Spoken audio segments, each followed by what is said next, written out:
All right, good evening, everyone. Again, this is Coach Dan, and my mission is to help you build muscles in low carb. So, good evening. I'm back again to be talking about toxic culture in low carb, toxic diet culture in low carb, and it must end right now. So, pag-uusapan natin na yung mga ginagawa natin na, na hindi siya beneficial sa ating community.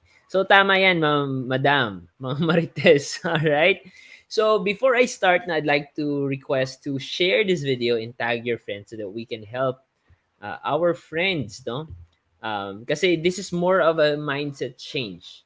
Kasi marami akong nakikita minsan sa Facebook group, sa mga naglo-low carb na they are doing these things and it's actually counterproductive. Pag sinabi nating ganyan, hindi siya nakaka-benefit.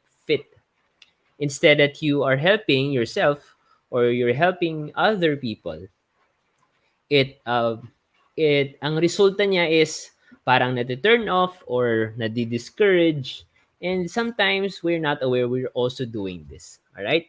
So, um maganda po yung topic natin. So, paki-share po ito so that we can help other people, especially sa mga newbies na naglo-low carb, or to those who are building muscles as well na bago pa lang, no? Kailangan natin malaman to so that we can change our mindset. If you change your mind, it will reflect on how you live and how you do the low carb or any diet na ginagawa mo.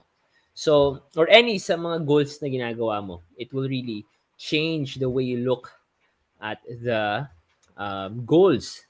No? So, again, let me know kung nasan po kayo nanonood. Comment down in comment section so that I can greet you. Magandang gabi. Okay? Mayong gabi sa mga taga Bacolod, sa mga Ilonggo, dira.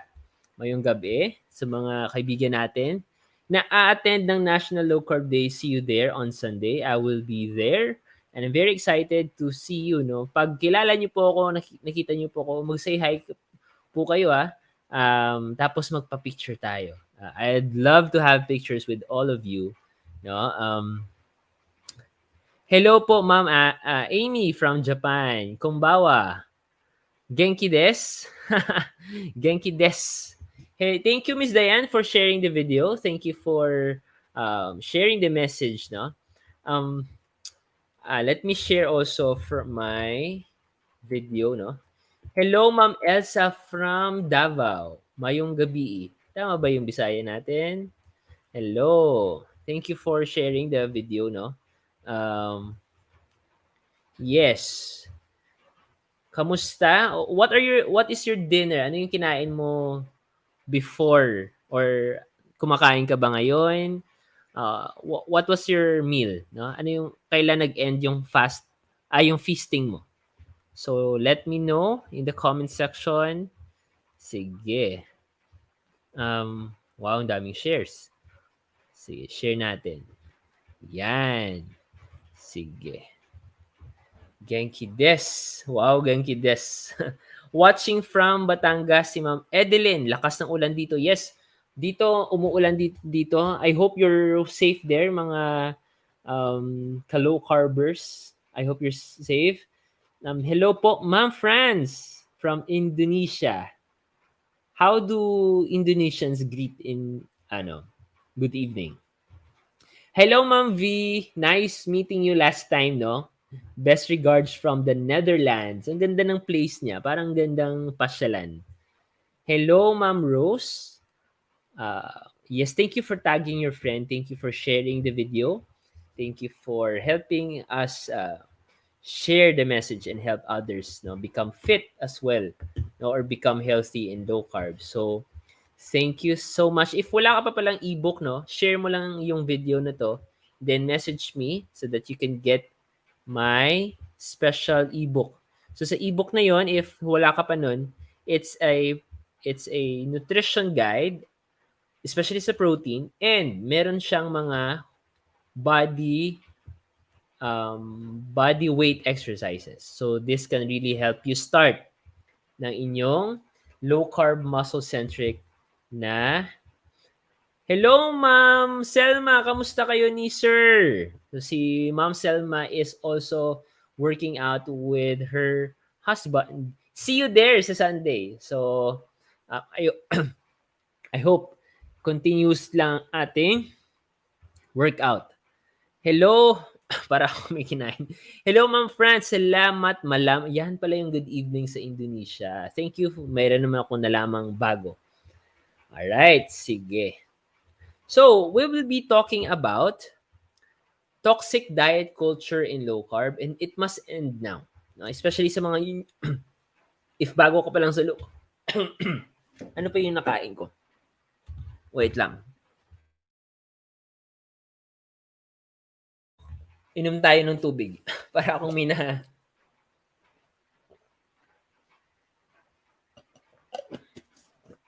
Alright. Alright.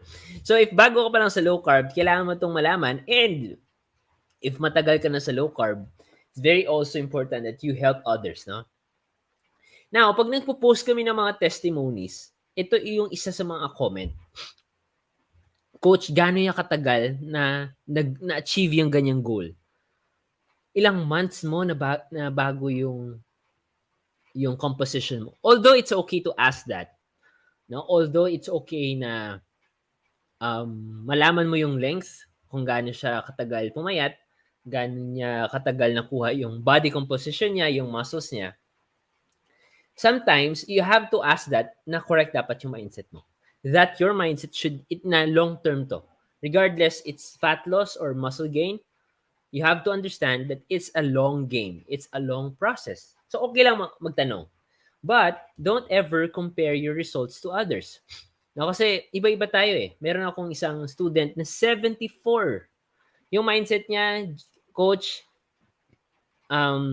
kahit 1 year tayo, okay lang. 1 year, kahit 1 year ako mag-improve, okay lang. Kasi alam ko na matagal yung process sa akin. Kasi 74 years old na siya eh. Ang ganda ng mindset niya. So, with age comes wisdom. So, patience comes wisdom. So, alam niya na hindi madali yung process. Hindi pwedeng madaliin.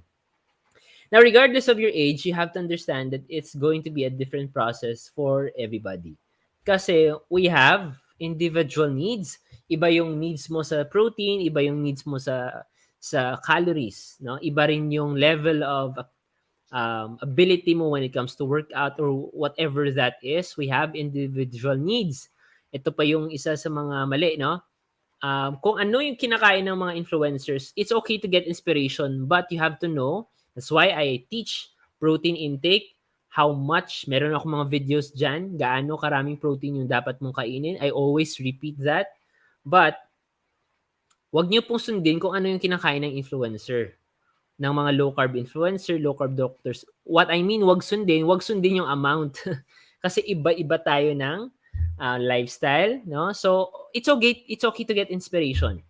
But, do not, you have to know your protein, especially protein. Kasi, common po sa mga naglo-low carb ang pangangayayat. So, kasi it's a lack of calories and lack of protein. So, pag nag-uumad sila, kanina nga may nag-post, no? Nag-umad daw siya. Nag-comment si Madam Regina na kulang yung kain niya, which is correct, no? Correct. So, iba-iba tayo eh. Ako no, meron akong pinost last time na kumain ako ng tuna in water. It's not for you. Yung sa akin kasi iba yung goal ko. Mataas yung protein na kailangan ko. So, sa mga nagma-muscle building, do not eat lean protein. I mean, don't overdo it. Meaning, mas maganda sa inyo fatty meat kasi your muscle building muscles. So, dapat mataas yung calories.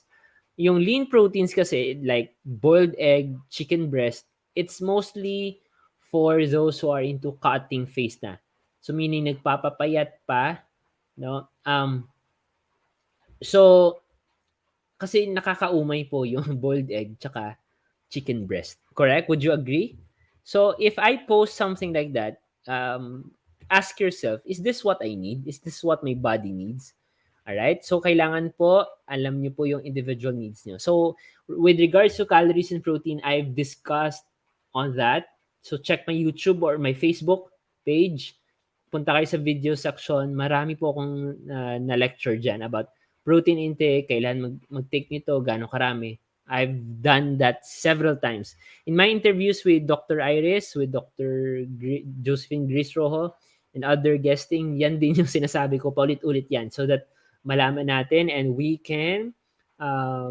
will be aware na yes, we get inspiration from low carb influencers, but maganda pa rin, mas better that you have a good body composition. Meaning, hindi ka nangangayayat. Payat, pero hindi nangangayat. So, it makes a big difference. Pag nangangayayat ka kasi, you look sickly and you are not representing low carb very well. So, we have to represent low carb very well. That's one of my topics. My topic on Sunday, on National Low Carb Day, will be very exciting. I'll be teaching on calorie counting, protein counting. Very important po yan. Kasi po, when we were in low carb, nagsastart tayo, sinasabi sa atin, eat when you're hungry, stop when you are busog na. Correct naman. But when it comes to muscle building, improving body composition, it has to be correct. Accurate protein intake and calorie intake. Alright? So, number one, toxic culture, don't compare your results to others. Don't compare your progress to other people. Iba-iba tayo. So you have this mindset. I'll just focus on my progress. I'll just focus on my wins. I'll be praising others. Pag merong mga testimonies, maraming nagresulta na, congratulate them, but don't feel bad, no? If nag-stall yung weight mo or hindi ka nagbe-build ng muscles, yes, it could be sometimes it's essential. It's very important to ask, ano ba yung mali? No? But don't be discouraged na sa kanila ang ganda ng results nila. It will take time. No? And we have individual needs. So very important that you don't compare your results to or your progress to other people. Stay in your own lane and focus on your progress. Number two, na toxic culture is very technical yung term, orthorexic attitude, or feeling feeling guilty and shame on your mistakes. So for example, may handa, napakain ka, very guilty ka. It's actually a wrong response because before you eat something na hindi low carb or merong sugar, unless accident or hindi mo alam, no? So pag nakapakain ka kasi may handa, it's a wrong response to be guilty and ashamed. Why? Because you took the decision, meaning you are aware that you know na hindi to low carb. So you still ate. So what you need to do is not to be feeling guilty and ashamed. What you need to do, the correct response should be take responsibility. You have to take responsibility of your decision. Okay, kumain ako nito, this is my decision, I will stand by it. Kung may consequences man, I will accept it. Alright? Minsan kasi, yung attitude natin when it comes to mistakes or when it comes to eating, sinasabi nating cheat meals is, I don't believe in cheat meals because I believe in planned indulgence or kumain ka kasi decided ka, nagdesisyon ka. So it's not just an accident unless hindi mo alam talaga. So ayun, accident talaga. Now, sa mga napakain ng high carb, hindi naman most of the time it's a life-threatening decision. Unless meron kang condition or something, hindi naman siya life-threatening. Sometimes mag-spike yung blood sugar mo, huwag kang magpanic. Okay? So alam ko marami sa atin yung napapakain ng high carb. And some of you are feeling guilty. Meron nga akong nung ako'y nagpa-Dubai, I had a vacation. I had to eat not everything is low carb because I'm in another country. Some food are offered and it's impolite to say no. Now, that's my decision. No? So whenever napakain po kayo ng hindi low carb, you have to understand, you have to take responsibility of those decisions and just move on. Now, don't stay on the guilt and shame because it's going to be counterproductive. Alam ko, marami sa atin pag napabalik ka sa high carb, mahirap bumalik sa low carb, right? it's not because mahirap talaga, it's because you are feeling guilty every time you make a mistake. So the more you are guilty, according to psychology, the more you feel guilt and shame, the more you are likely to repeat the same behavior. Kasi you're not taking responsibility. So the na-notice natin na hirap tayong mahirap bumalik sa low carb, mahirap maging matino sa low carb, it's because of the guilt and shame. So according to psychology daw, you are bound to repeat the same behavior or if you're feeling guilty. So instead of feeling guilty, instead of avoiding the cravings or resisting the cravings, eat high protein, eat high fat, high protein, and eventually your cravings will disappear. Just do it. No room for guilt. If ever napakain po kayo ng high carb, take responsibility po. Alright? Kasi minsan nagiging orthorexic attitude na tayo. Toxic po yan sa mind natin. So, always feeling guilty na grabe yung shame mo. Hala, napakain naman ako. Hala, ano namang nangyayari sa akin? Mali-mali yung ginagawa ko. So, parang na siyang obsession na siya minsan. So, ayaw nating ma-develop yung orthorexia. It's a scientific term for obsession on diet. So, ayaw natin yun kasi it's toxic. So, meron namang space for carbs eh. Hindi naman tayo lahat sa atin strict low carb dito. Yung iba nagwo-workout. So, you can do liberal low carb. You can eat carbs below 100 grams. You can eat carbs na patatas, kamote, banana. Because these are, although they are high in net carb like 20 grams, it's okay if you are working out. Do the targeted low carb. Targeted low carb is eating carbs before workout para magamit mo siya sa workout. So, you have an allowance. Wag po kayong mag-guilty, no? Iba-iba tayo. So, to those who have diabetes, those who are into healing, mas maganda strict. But if you achieved your health goal, if you achieve your body weight na gusto mo and you're into muscle building, you have an allowance of at least 100 grams of carbs a day. So, mas maganda pa rin high fiber carbs like kamote, saging, tsaka patatas. Okay? Kasi minimal yung effect nila sa blood sugar and mas maganda ito kainin before workout. Alright? So I hope that's very clear to you. Don't feel guilty and be ashamed on your mistakes or if you ate something na hindi low carb. You have to take responsibility. Number 3, the toxic na ayaw ko talaga, nakikita ko to sa mga minsan sa ibang groups, no, Facebook groups. Keto police on or spying on others. Or hindi lang sa Facebook groups, no. But for example, meron akong isang student sa amin sa WTG, so Worth the Grind Academy. Taga dito sa Negros. So one time nakita ko siya kumakain ng matamis na frap. So I don't want her to feel ashamed or guilty.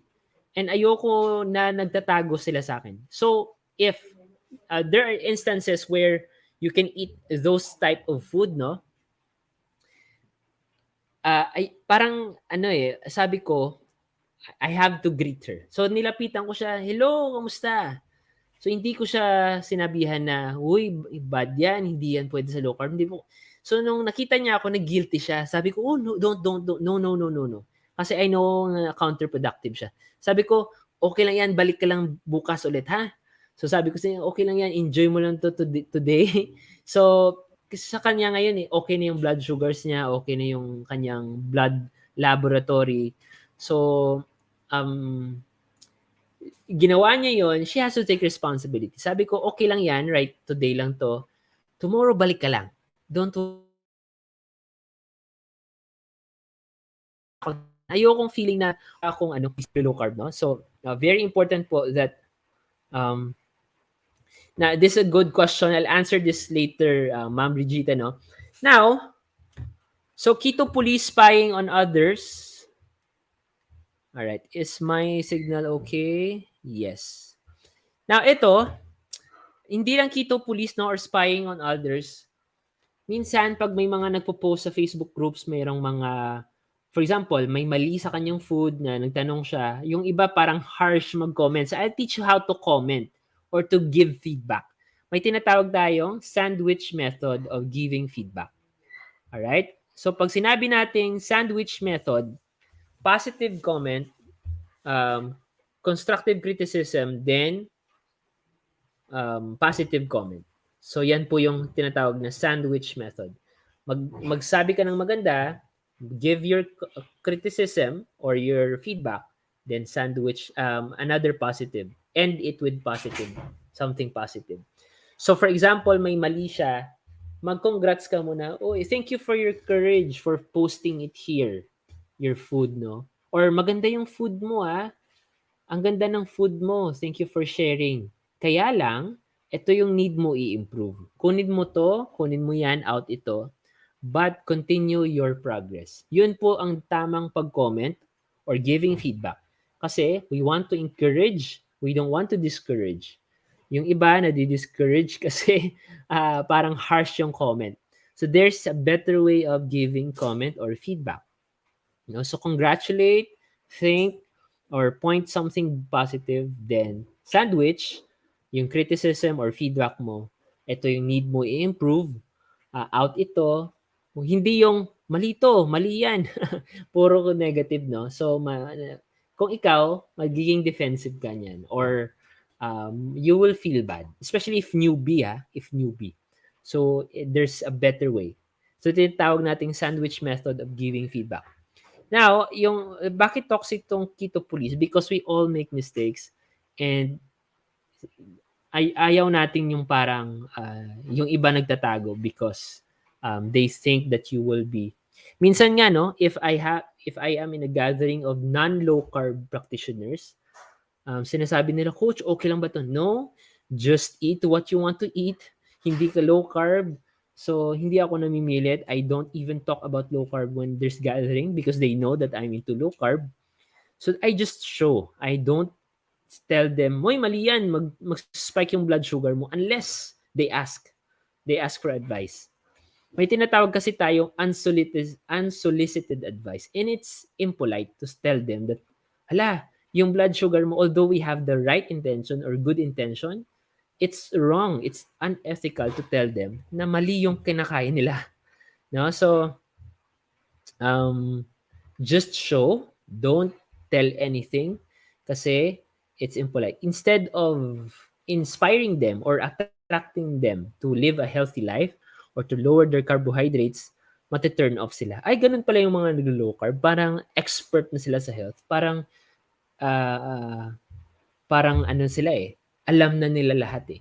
So, we don't want that. We want to inspire. We want to attract. All right? So, the better way of doing that is don't give advice if it's not asked. Don't give health advice, especially health advice, if they have doctors. So let them ask you. That's why importante that you post your food, that you post your progress, so that they will ask you, you know. They will ask you of your progress, paano mag-low carb, paano gawin to. All right? So may mga questions dito I'll be answering. But before that, let me review. Number 1, don't compare yourself to others. Focus on your progress. Number 2, don't feel guilty and shame on indulgence. Just go back, take responsibility for your decision, and stop spying on others. And of course, sandwich method or the right way of giving feedback. Positive feedback, then positive comment. All right? So, my question dito, how from Ma'am Brigita, how are we going to know if we achieve our health goal? Ano ba? You have to identify what's your health goal. Is it, yun, sabi mo, no, how, a health goal is different from other people. Could be GERD, could be diabetes. It, only you can identify what is your health goal. So, before ka mag-set or before ka mag-start ng anything, you have to have an end in mind. What's your goal? Then, achieve mo yan. Paano mo nalalaman if ma-achieve mo yan? Tingnan mo if yung goal mo nagtugma ba sa na-achieve mo. Alright? So, whether it's fat loss, whether it's muscle gain. Alright? Now, lifestyle naman to eh. No? So, meron tayong mga goals. Monthly goals, yearly goals, yan. Alright? So, it has to be clear to you first. Alright, may question dito. Good evening, Sir John. Good evening, Coach. You mentioned to eat kamote before working out. Kamote alone lang ba or include sa main meal? Pwede included sa main meal or kamote lang. Basta kung kamote, an hour before workout. 100 grams is about 20 grams of carbohydrates. So that's still okay. 20 grams, that's very low actually. No? So kamote, 100 grams, marami na yon 100 grams. Busog ka na nun. Yung banana, yung isang piece of banana is around 27 grams of carbs. Eat mo ito 15 minutes before workout. Okay? Again, to those who are working out, 15 minutes. Alright? Okay yung mga carbs na ganun. High fiber carbs tawag ko dun. Because they have fiber. Alright? Another questions, if you have questions, let me know. Clarifications so that I can help you achieve your health goals. All right. Yes. Yes, tama 'yan, Sir Jan, 'no? Parang weird na tayo, parang religion na yung low carb, 'no? It's not a religion. We have another life outside of low carb. We have our spiritual life, we have our family, you know. So you have to learn, like you have to live, tama 'yan. You have to live a normal way, hindi yung parang lahat parang Diyos na natin yung low carb, no? So it's nice to be healthy, but it's not healthy if you're too obsessed. No? So tama yung sinabi ni Sir John. Nice topic, giving us an idea on how to live a normal way. Weird na minsan, no? Hindi lang actually mga naglo-low carb, even yung mga extreme, sabi ng iba, others call as kulto. Hindi lang actually low carb, merong mga nasa carnivore spectrum, mga nasa vegan spectrum. So anything that is very extreme is not healthy. So, and we need to know our individual needs. Alright? Iba-iba yung binibigay ko eh. Meron ako mga students na may diabetes, iba yung macros na binibigay ko. Meron akong mga healthy, young, iba rin. I give them more allowance for carbohydrates because of their activity. Meron namang gusto carnivore lang talaga, go. It's based on their own individual needs, based on their own decisions. Okay? So we don't want na very parang there's no one standard way, although there is a common way, individual needs pa rin. Iba-iba tayo ng kailangan. That's why ang dami pong testimonies ng Worth the Grind, marami po kami natulungan. And of course, the low carb, no? And gumanda na yung body composition nila.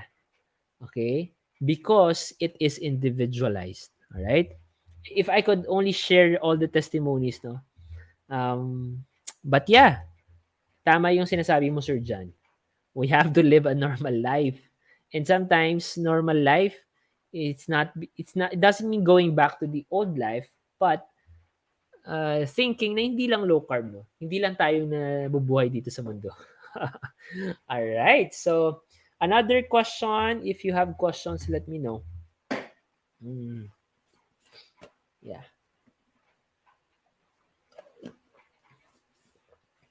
By the way, I'd like to greet others. Thank you, Ma'am Vilma, for tagging your friends here. Hello, Ma'am.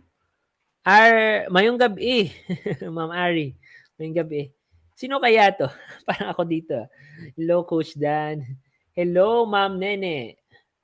Hello, Sir Mario. Good evening. All right. So, to those who just came in, to those who just watched me live, you can replay this. Marami po kayo matututunan when it comes to healthy culture of diet. No? So, sinabi ko kanina yung mga toxic diet culture. Replay mo to if bago ka pa lang, if you just watch this. But, make sure to share this. If wala ka pang ebook, share this so that I can give you the ebook. All right. To those who will be attending the National Low Carb Day, see you there on Sunday. I'm very excited to see you. Magpa-picture tayo. I'm very excited to see the community kasi first time to, no? First time to na national. So minsan, meet and greet lang eh. Dalahan ko kayo ng piyayang matamis from Bacolod. Joke lang. Hindi pwede yan. Alright. So, yes. Thank you again for watching. If you shared this video, thank you so much for helping me reach them, and spread the message po. Again, this is Coach Dan. I'm helping you build muscles and get healthy while staying low carb. See you again on Thursday. Yes, Thursday. I'll be in Manila in Thursday. On Thursday. Um, yes, no? Thank you so much. Good evening and good night, everyone.